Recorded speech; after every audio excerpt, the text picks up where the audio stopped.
Hi, Erige. This is Christina from The Upcoming. So lovely to speak with you today. To start things off, would you like to share what Promised Sky is about and what audiences can expect going in? Promised Sky is about three women from Ivory Coast who migrated to Tunisia, so in North Africa.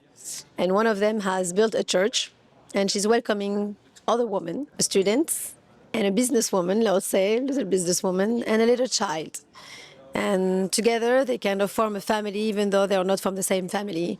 And they will have to face, let's say, the context, the situation of migration in North Africa now that is a bit sensitive and difficult, so their solidarities will be challenged. And what sparked the idea for this film? There's different reasons why I wanted to make this film. I'll say that one of them is statistic, because we always say that African migrants migrate to Europe a lot. And actually, when you look at the statistic, 80% of migrants from Africa migrates within Africa. So from one African country to another African country. And only 20% of the migration from Africa goes to Europe. And for me, it just changes the perspective and the narration of something we hear all the time.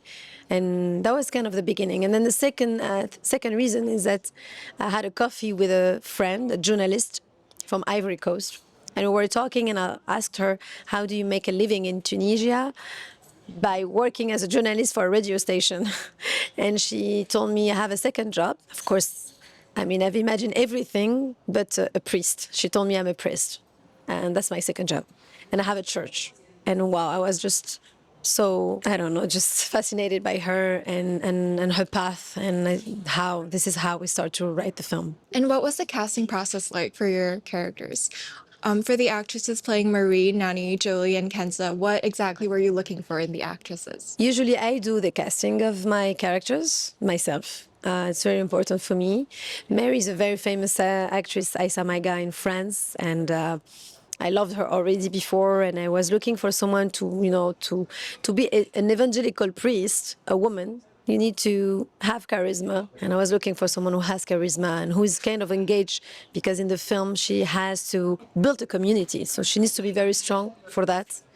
And then a student is a very famous artist from Ivory Coast called Laetitia Key. And I just had a crush on her on Instagram. And I contacted her and wanted to have her. You know, the students, when you are living in countries, when there's labels and stereotypes, you know, when they see a black woman, they see a migrant, but she's not a migrant, she's a student. And so I wanted to show that she's unique in her own way, and as she is Laetitia Key as an artist. And for the third role, Nane, actually she's playing her real character. She's her.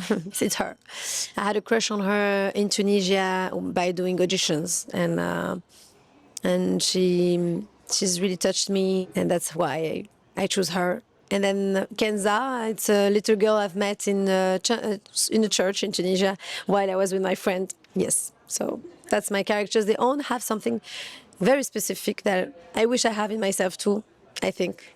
Mary has this engagement with the community, and she's strong, and Jolie is trying to be ambitious and in her life and unique in her own way, and Nene is carrying humor and energy, and even if she has doubts about her path in her life, she still has something lightful about her. So I love that, all of that. And what was the filming experience like working on location with a mix of experienced and first time actors? I love the idea of mixing real actors and non-actors, because I think each one is giving something to the other one. I remember the first time on set, Nani was very nervous because she was going to play with Aïssa Maiga. And Aïssa Maiga was very famous because she was going to play with real faithful that I brought into the set for one scene in the church. And she told me, but I'm not a real pastor. How am I going to talk to a real faithful? And I love that idea. It was exciting because it was challenging, and it brings true emotion. You've worked on a lot of documentaries throughout your career.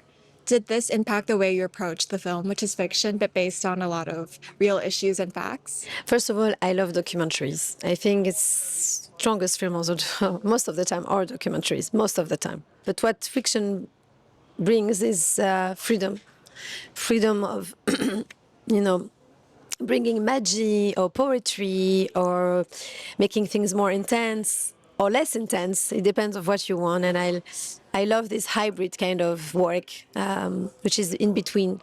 At the end, I will say it's a well-documented fiction. And your film was selected for Uncertain Regard, the section known for bold storytelling.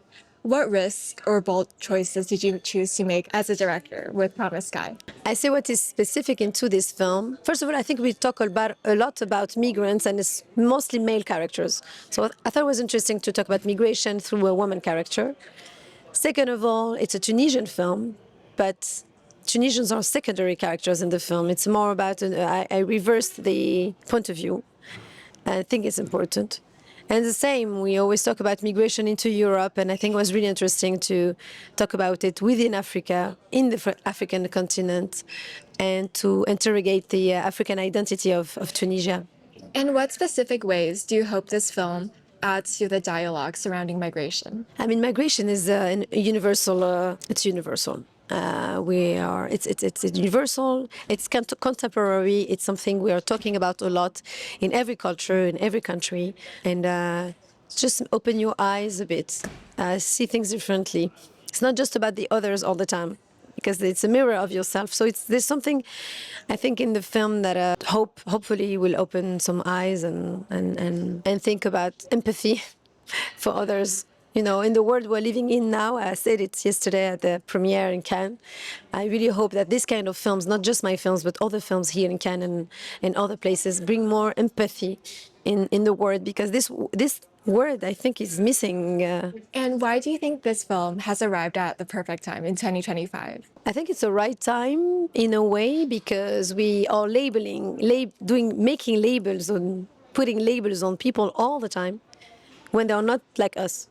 And it's for everybody, because we're always the other of others. I don't know if it's clear, but I think it's the right timing, because the word kind of now is like I said, is lacking empathy, and it's kind of, even sometimes dehumanization happens in a level that is so important to show this kind of stories to me, just to remind us that we're the same. And lastly, what kind of conversations do you hope this film sparks? I think the film is questioning something important, and it's specific, but it's important. More and more often now we find children who are victim of, or they are rescued from migration path, but they don't find their families. And I really, with the characters of Kenza in the film, I really question that. Who is responsible after that? Who is responsible for this child? Is it the country they were rescued from? Or is it the community they are coming from? If they don't have a family, who is the family? Who is the responsible? Is it the states? Or is it the community? It's something that I'm still thinking of. Thank you. Thank you so much. Thank you.